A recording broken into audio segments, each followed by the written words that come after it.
You will take the other screw that has a deep head and is a 5mm bolt. This one will go through the center hole, which actually has a adjustment up and down so that it's easy to install.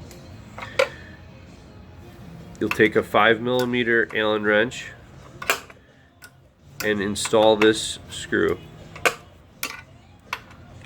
After this screw is installed, all three will be tightened securely.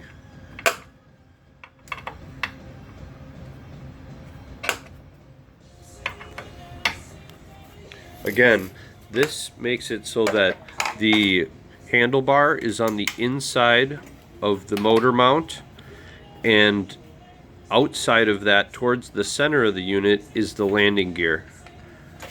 You can see that the front of the Segway is over here to our left, and this handlebar is dipping backwards.